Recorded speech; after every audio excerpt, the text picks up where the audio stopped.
അടുത്ത മാസം ഫെബ്രുവരി മാസം 4-ാം തീയതി മുതലാണ് സമ്മേളനം ആരംഭിക്കുന്നത്. 100-ാം വാർഷികം എന്ന് പറഞ്ഞാൽ ഇനി അതേമാതിരി ഉണ്ടാകുക 200-ാം വാർഷികമാണ്. അന്ന് നമ്മളേതായാലും ഹയാത്തിലുണ്ടാവില്ല എന്ന് ഉറപ്പാണ്. അതുകൊണ്ട് എങ്ങനെയെങ്കിലും പറ്റുമെങ്കിലും 100-ാം വാർഷികത്തിന് പോകണം. 4-ാം തീയതി മുതൽ 8-ാം തീയതി വരെയും പറ്റുമെങ്കിൽ അങ്ങനെ പോകണം. അല്ലെങ്കിൽ പിന്നെ വെള്ളിയാഴ്ച പോയിട്ട് ഞായറാഴ്ച സമ്മേളനം കഴിഞ്ഞ് പോരാൻ പറ്റുന്നവർ അങ്ങനെ പോകണം.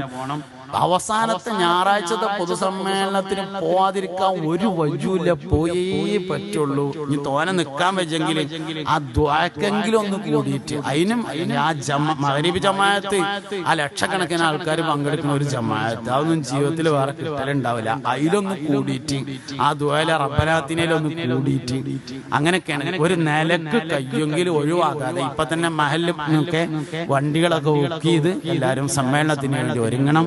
സമ്മേളനത്തിന്റെ പ്രചരണം എല്ലാവരും ഏറ്റെടുക്കണം എന്നൊക്കെയാണ് ഈ പ്രചരണ സമ്മേളനത്തിന്റെ ഭാഗമായി പറയാം.